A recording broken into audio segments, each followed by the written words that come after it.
The following program is an original production of WICC PBS Chicago. This week on In the Loop. 15 years after the September 11th attacks, the United States is still battling domestic and international terrorism. But are we safer today, and how prepared is Chicago to respond to an attack? There are still some significant security gaps. Should Chicago relax its cycling laws and allow bikers to ride through some traffic signals? And this holiday tradition has brought joy to generations of shoppers from around the world. The Christmas windows display were Marshall Field's gift to the city. Stay with us for these stories and more tonight on In the Loop.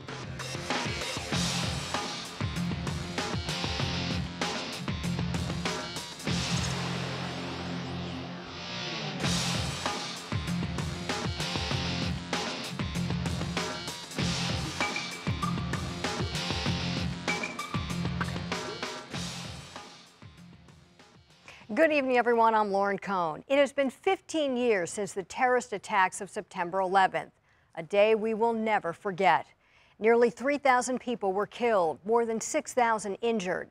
Since then, there have been more than 37 domestic and foreign terrorist attacks in the United States. Some experts have cautioned the country could face even greater security risks under President-elect Donald Trump. So is the country safer today? And are big cities like Chicago prepared to respond if terrorism strikes here? Chris Bury is here now with the story. Thanks, Lauren. Since 9/11, the United States has spent about $1 trillion on national security and created new agencies such as the Department of Homeland Security and the Transportation Security Administration. Some of the funds have been allocated to help Chicago and surrounding communities prepare for a terrorist attack. In fact, local, state, and federal agencies have recently staged mock terrorist attacks just to make sure they're prepared. Another plane has hit Tower 2, the Twin Towers. You hate to say the words, but what comes to mind right now, terrorist attack. September 11th, 2001 is a day Mark Shore and Ryan Yantis will never forget. Yantis was at the Pentagon, while Shore was working on the 62nd floor at the South Tower of the World Trade Center. I was walking back from the bathroom back into our office. I didn't know the plane had hit the first tower. Our office was Tower 2, 62nd floor of Tower 2. Like millions of other Americans, I was in our team area where we had a big screen TV on the wall watching as the second plane hit. While Yantis seemed safe at the Pentagon watching the video, Shore was running down the stairs hoping to survive. He was fortunate to make it outside before the building collapsed. When we were out on the street, it was very surreal. It was like something out of the movies. For Yantis, the nightmare was about to begin. About 30 minutes after the World Trade Center was attacked, a third plane hit the Pentagon. Yantis survived and used the training he received during his 20 years in the Army to rescue others. I wanted to make sure our people got out, and I was clearing offices and doing what I thought was the right thing. The whole building has collapsed? The building has collapsed. The attacks left nearly 3,000 people dead, 6,000 injured, and changed the lives of millions of Americans who are still feeling the effects of 9/11 today.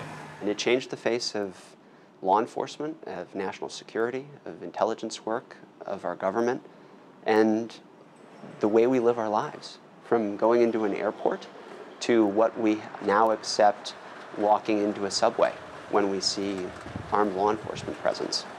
Michael Masters is Senior Vice President for the SUFON Group, which provides security intelligence services to governments and multinational organizations.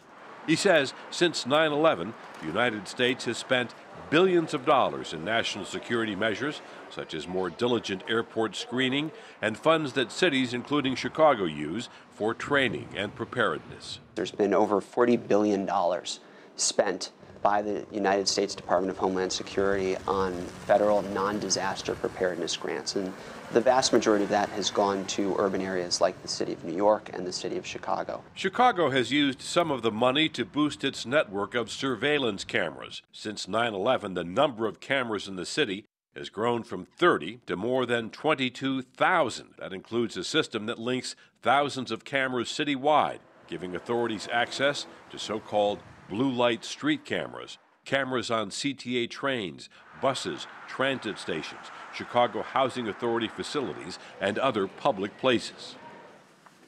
Natalia Daravanyi is the Deputy Director of Communications for the Cook County Department of Homeland Security and Emergency Management. She says the agency has acquired special equipment to support local municipalities in case of a terrorist attack. We have a huge county, 945 square miles, 134 municipalities. So we position our assets in the south, in the north, and in the central region of our county so that during an incident, we can get them to a municipality as quickly as possible. When I talk about assets, what I'm talking about is anything from vehicles that can go through up to 5 feet of snow and up to 4 feet of water, to generators and water pumps. The Cook County Department of Homeland Security has also created programs to train first responders. Last October, the agency organized its largest active shooter drill in suburban Rosemont. The training session was modeled after a Paris-style terrorist attack and included 800 participants. This exercise was extremely vital in teaching us what we're doing well, but also showing us where we can improve. Since September 11th, officials have also worried about attacks at major sporting events. Last summer, the Chicago Cubs partnered with Cook County and other agencies to conduct its first active shooter drill. Despite heightened security measures, there have been 37 terrorist attacks on U.S. soil since 9/11. The deadliest was the Orlando club shooting last June, where Omar Mateen, a 29-year-old security guard who pledged allegiance to the Islamic State, killed 49 and wounded 53 at the Pulse nightclub. We know enough to say that this was an act of terror and an act of hate. Eric Crumry is a special agent for the FBI. He says while the country is safer since 9/11, the intelligence community faces new terrorism threats. We are seeing a global terrorism landscape that is more fractured and more bipolar than we've ever seen before. And that just means that we as the FBI, as law enforcement, as intelligence organizations need to continue to evolve and adapt to these changes. Crumry says collaboration among local, state, and federal law enforcement has been crucial to prepare big cities like Chicago to prevent and respond to terrorist attacks. Overall, I think that we definitely are prepared, and as we continue to coordinate and share our intelligence, that's the best thing that we can do at this time. As part of those security efforts each year, police officers, firefighters, and federal agents attend the Joint Counterterrorism Awareness Workshop, where they review possible scenarios and responses for a terror attack in the Chicago area. Now here's Lauren with more from our panel on this and other trending stories. Thank you, Chris. And joining us now are journalists Jennifer Weigel, Harley Jones, Regional Disaster Officer for the American Red Cross, and Stephanie Trussell, WLS radio host. Welcome to all of you. Thanks for being here. Thanks for having us. Thank you. Jen, let me start with you. Do you feel safer since 9/11? You know, I recently traveled internationally, and I was really impressed with the presence of military at the airports and bomb-sniffing dogs. I felt a lot safer. Then coming home, I didn't feel that same presence. I know we're spending a lot of money supposedly on security since 9/11, but I just think a simple answer would be more bomb-sniffing dogs. The day after our presidential election, I noticed that presence at the airport, but I haven't seen it since. So I think there's some simple things that we could do that would be really helpful, and I would think would put people more on that alert of feeling protected. Harley, do you see a distinction, because Jennifer's referring to airports, but you can hop on an Amtrak train and there's no security? That's exactly right. Yeah, I mean, I think that's the biggest thing is that, how do people feel, and then what are our first responders and our people who are responsible for this doing? And we see it every day as a part of that emergency management community, that they're doing those things, both here in the city and throughout. And I think that's the important thing, whether you see it or not. Stephanie, do you think people are more vigilant since 9/11, or do you think that we sort of forget and then we wait until there's an Orlando or a Boston, and then we have a heightened awareness. I think all of us that were old enough that day to remember that and how it affected us for weeks, months afterwards. It's been 15 years, like you said. And I think we need to be reminded of just what happened. And I think we're kind of complacent in New York and all these major cities. And why not Chicago? I don't know. I haven't ridden on a train in a while. Are there signs about what to look for and things to be concerned about? Because a major transportation, and as you said, the Amtrak. I just recently watched the HBO special on the bombing in Boston. And it kind of brought it all home again, what those people went through immediately running across the finish line and a bomb going off. And then when the young man and the incident recently with Ohio State, and listen to media, so sympathetic, wondering what happened or why. And I'm thinking, what happened back to the day when we would just, wait a minute, this is horrible. How all of a sudden it turned into a talk show. We were concerned why this young man felt he needed to do this. And nothing's more important than protecting American citizens. And I think in Chicago, we need to be thinking, not necessarily we're going to be a target, but why not? It's a major city, and unfortunately, you hate to say it out loud, we haven't had a major incident. Which brings me back to in 9/11, you were thinking Al-Qaeda and terrorism. Today there is Boko Haram and there is ISIS, but then there's the lone wolf. And so it brings back to the discussion of, do we feel publicly ready as citizens to be more vigilant? Well, I think that one of the things that happens in a terrible tragedy is it doesn't matter what your religion is or your parenting style. If you see an accident, you go help. Yeah. And I hope that that kind of mentality, especially at this time of year, is strong. But you can't stop crazy. I mean, if somebody is going to decide that they want to wreak havoc at a parade or whatever it might be, and we spoke about this summer with the Gay Pride Parade, you can't stop someone from planning something, but you can definitely be on alert with what it is that you look for. I just don't want to tell everyone to live in fear, but at the same time, you have to be aware. And I think that's the important things like here in Chicago, the See Something, Say Something campaign. I mean, just this mentality that every single one of us as Americans has a responsibility, whether it's to help somebody after a car accident or to say something to our first responder partners when we do see something that's amiss. And it is different though, Stephanie, because we have the internet. We have a lot of recruitment on the internet. We have military weapons that are more readily available. You can learn how to make a bomb, and so there's a greater concern with the lone wolf. Right, and just in preparation and great information that was sent to me that I was reading last night, I almost had like a horror story, had me up at night thinking about things I hadn't thought about in the 15 years since we just assumed that the government's got it and all these agencies that were created. And how much freedom do we want to give up? We think about, are they on the social media, the agencies making sure someone's saying that I hate this and that, and then it leads to, because we see that a lot of times afterwards, we'll go to that person's profile, and it was basically laid out right there that I hate this situation and this is what I'm going to do. And so how much freedom do we want to give up to keep everyone else safe? And I think about all the money and what's best spent. You talk about the bomb-sniffing dogs. That would be a great investment, opposed to some of the other things. Try to travel with some breast milk or something, and that'll shut down the whole airport. But we need to be concerned about, how to truly use the money best to keep us safe as we can. Well, I'm glad you brought up the question about money, because the Chicago City Council lifted a ban on flavored cigarette sales near grade schools. So the current law had prohibited the sale of mentholated cigarettes and candy-flavored tobacco products within 500 feet of schools. This is something that Rahm Emanuel was a proponent of. Now the City Council changed the law. Good move, Jen? I think a bigger issue here are these vapor cigarettes. I mean, forget whether you're going to do menthol or Camels. These vape cigarettes, kids are sneaking into high schools. I have a friend who's a security guard at a very diverse high school, and this is the biggest problem. The vape pens of both marijuana and tobacco. I mean, first of all, it looks like they have a baseball bat on their mouth. They're so huge. But they don't emit the same odor, and so this is, I think, a bigger problem where we should be cracking down on those as opposed to whether or not people are smoking mentholated cigarettes. But the businesses hardly said that it was costing them money. The health agencies will say, look, youth smoking is down with this law. Yeah, I mean, I'm a father of 3 children. Nothing makes me happier than trying to figure out a way to stop children from picking up this habit, right? And I think long-term as a country, the costs are staggering for us overall. But at the end of the day, this is about compromise, and it's about finding a way to regulate these things, help teach people healthy habits, while simultaneously not impacting business like that.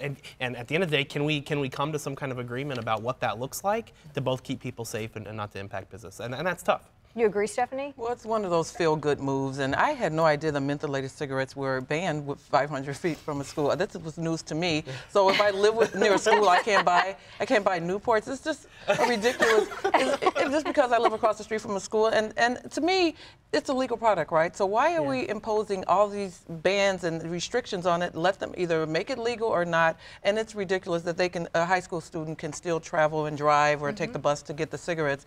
So it's just one of those feel-good moves that people feel like, oh, well, we're doing something, and it's just really, it's just not fair that someone has to, and for the people that own the 7-Elevens where they said they had to lay people off because nobody was coming to their store to buy the mentholated cigarettes. Well, another topic that's surprising everyone is this from research study from DePaul University that says it may not be safer to have cyclists actually stop at stop signs and at red lights, and this comes from what they call the Idaho stop law, where in Idaho they implemented this where bicyclists could actually at certain times just yield and keep up with their momentum, and they saw that injuries decreased by 15%. So, Jen, should the bicyclists get that opportunity here in Chicago? I think we have to get motorists to stop at stop signs first. There you go. I'm not kidding. I sat with my cell phone. You want to talk about being proactive, and I recorded cars just rolling through these 4-corner stops, and these are really busy, populated areas. Then you have the bikes coming into it. I do think the whole stopping and then the momentum of having to start up again is actually a little more difficult than the yielding to that pacing. And I think with common sense, that's okay. But first, you got to stop your cars. Yeah, exactly. but Harley, you know, Mayor Emanuel loves the bikes. He does, and I think as we continue to see Chicago move towards being a global city, I think decreasing the amount of vehicles in cities are both good for congestion. It's good for the environment, and we've seen that across the board. So I think in the future that's going to have to be a part of it. And so I think we as people, whether we're driving cars or riding bikes, we're going to have to use that common sense. And at the end of the day, we're just going to have to stop running into each other, I think. I'm afraid of the bike. Because I'll step into the sidewalk and I feel like I'm going to run over, Stephanie. I know you've had that issue. I grew up in Chicago, but I've been in the suburbs for over 20 years. And when I come into the city, dealing with the cab drivers and the cars that don't stop, and now we're adding these bikes into it, I think it is a common sense, depending on the situation. I was in Phoenix for 2 years, and I didn't understand, because their downtown is just nobody's down there. So everybody's waiting for the light to turn green, and I didn't understand, what are they doing? Because we jaywalk here, and then I found out they give you a ticket. I'm thinking there's no traffic. I can look both ways and go. So should bikes adhere to what kind of the pedestrian law? You look around, there's no one coming. Stop. And go ahead and go. Right. And there are Chicago bike cops, too, out in droves. And I'm like, what are they doing? Are they going to say, hey, hop on the back, I got to take you in? They're obviously not monitoring the bikers that are weaving through the traffic. Somebody. And that is what I think those bike cops, if we're going to spend the money on training bike police officers, they should be ticketing those messengers that are weaving between people, or, but then there's a chase scene I don't know if I want to see. I thought about it. Were the bike cops, did they replace the horse, the cops on? I think so, really, I guess it's a lot easier to maintain a bike than a horse, I suppose. Cost effective. Right. But this notion of momentum being the argument where you yield when there's maybe less traffic and then you just keep going. And so the rules of the road are not the same for bicyclists that they are for motorists.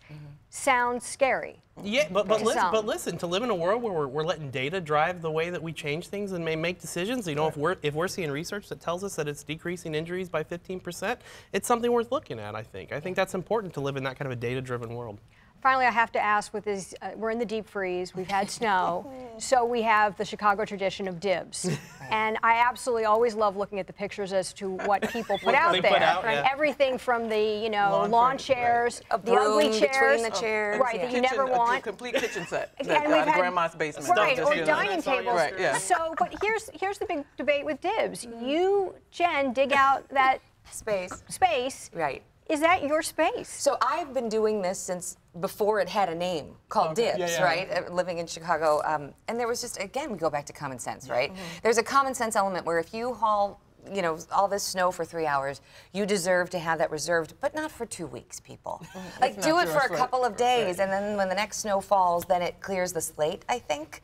I think it's a courtesy move, but some people don't honor it. But I would say for a couple of days, it's a good idea. Is it limited, though, to if it's the space in front of your house versus if it's the space 2 blocks away? Oh, I don't know. Wherever you put in the effort, I'd say. Yeah, I think it's about what you do. To drag your couch down. Yeah. If you're willing to drag your couch 2 blocks to hold your spot. So you don't think you dig it out, you leave, you snooze, you lose, and someone else should be able to pull into that space? Well, this is my theory. I'm a common sense conservative that you don't own that property. Yeah. How dare you claim state to that? That's mine. But I am not crazy enough to move anybody's. I wouldn't mess with them. Hey, I go right past it. You know, I think they're crazy, but I would never touch anyone's lawn furniture and say, oh, by principle, I'm going to park here because you don't own it. No, I'm not that crazy. I think it is what we. And if you don't know about it, if you move to Chicago, it won't take long for you to figure that out. You'll get a note on your windshield. You will certainly know. That's the nicest thing that could happen to you as a note on your And it's a windshield. cultural thing, right? It's the culture of that block. It's a culture of the relationship and the agreement you have with your neighbors. Is there something formal that says you can't move my stuffed penguin out of my spot? No, there's nothing formal, but you're right. You're going to hear about it from the people that you're around, right? Have you ever dug out your spot and then seen somebody pull in? No, but I've got lots of friends who tell me stories about that all the time. That seems to happen, and so it depends on who they are, and it's most often people they don't know who don't have that level of interaction with people. So there needs to be some type of dibs etiquette created. Yes, like seasonally, like they have the snow ban, you know, no parking 2 a.m. to 6 a.m. There should be a dibs sign that they can temporarily put up in neighborhoods, you know, an honor code. So maybe we need a dibs ordinance, perhaps, Stephanie. Well, I don't know. I'm getting to the point maybe we should all get together and just dig out the entire street and we could all work as a unit, and everybody will have a spot. There and you maybe go. And think about it that way. But I grew up here, but I just don't remember ever doing it myself. And then I lived in a very populated. You were just happy to get a spot anywhere in your zip code, and you just park there. But it's a tradition. Get with it, or if you're brave enough to go against them, I could never imagine myself getting out of my car, moving someone's. So is it safer to put the ugliest things out in your spot, the ugliest chair, or the really pretty dining room set that we've seen? If you don't want it to be there when you come back. I was gonna say, if you want to get rid of some stuff, then put it out there. Instead of putting it on Craigslist, just go ahead and put it out there. It'll be taken. Yeah. Okay. Well, I want to thank you all for coming in. Thank you to our guests, Jennifer Weigel, Harley Jones, and Stephanie Trussell. And here now is Chris Bury again with a story guaranteed to bring you a little holiday cheer. Lauren, when it comes to celebrating the holidays, many of us remember the festive decorations at Marshall Field's, now Macy's. At one time considered the grande dame of department stores, this iconic Chicago establishment never failed to please during the holidays, a tradition that continues even now. For more than 100 years, generations of shoppers, young and old, have been making the trip downtown to catch a glimpse of Marshall Field's magnificence, a place full of wonder and magic. Today, it's Macy's, and for many Chicagoans, the opportunity to make treasured memories of a lifetime continues. Leslie Goddard, an author and historian, writes about the store's cultural significance in her book, Remembering Marshall Fields. One of the things Marshall Fields always did very well was it was a top-to-toe holiday decoration. You had the beautiful Christmas windows. You had the main aisle decorated. You had the toy department decorated. It was just completely surrounding you with the festivity of the season. Yet, for all its elegance, Marshall Field's emerged from humble beginnings, originating as a dry goods store back in 1852. But it was not until 1907 that its Christmas traditions began.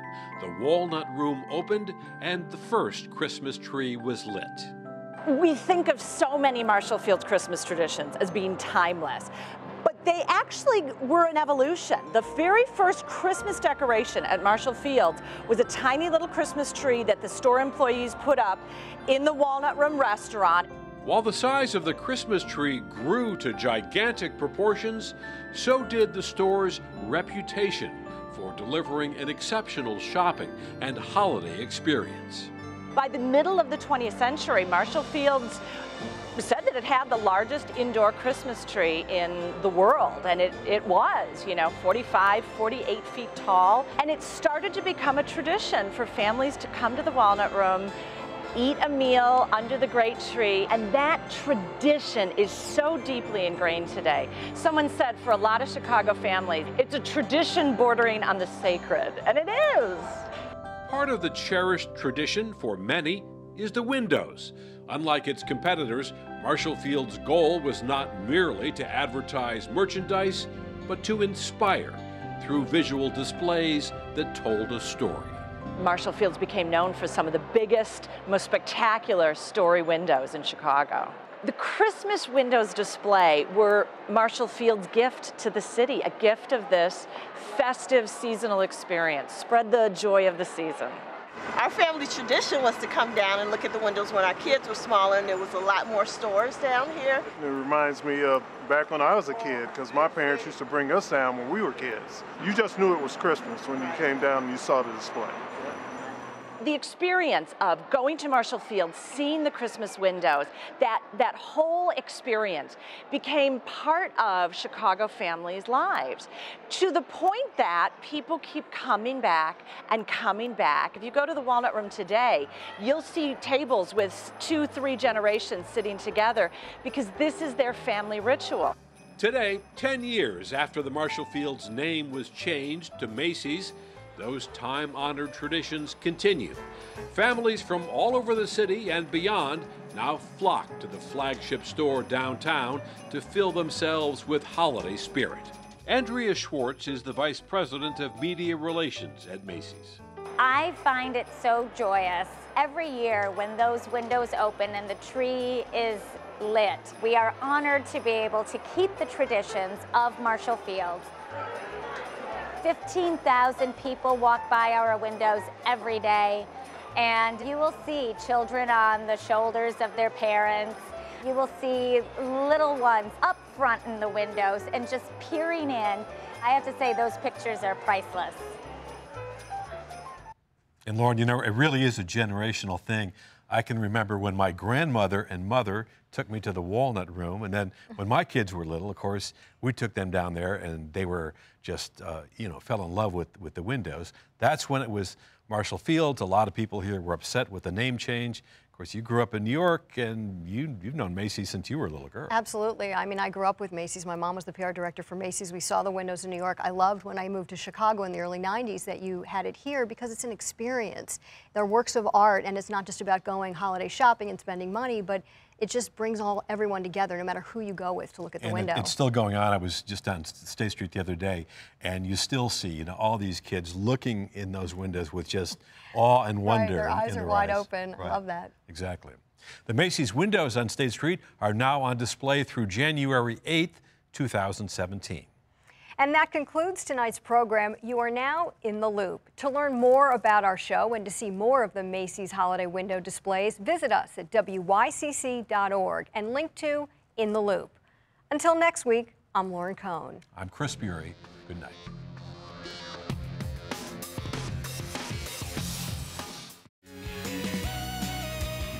The planets Mercury, Venus, Earth, and Mars have a few things in common. They're all round, rocky objects that circle the sun, and you can see them this week. We have our sky set to December 15th at about 5:45 p.m. Low above the southwest horizon, you might be able to make out the planet Mercury. Higher up in the southwest is the dazzlingly bright planet Venus, and higher still and over to the left is the red planet Mars. This is how Mercury, Venus, Earth, and Mars revolve around the sun. Mercury is the closest to the sun and moves the fastest. Venus is second, Earth is third, and Mars is fourth. The distance from the sun determines how fast a planet will move and how long it takes to make one trip around the sun. That's its year. But don't spend another year on Earth without seeing the other planets. So keep looking up.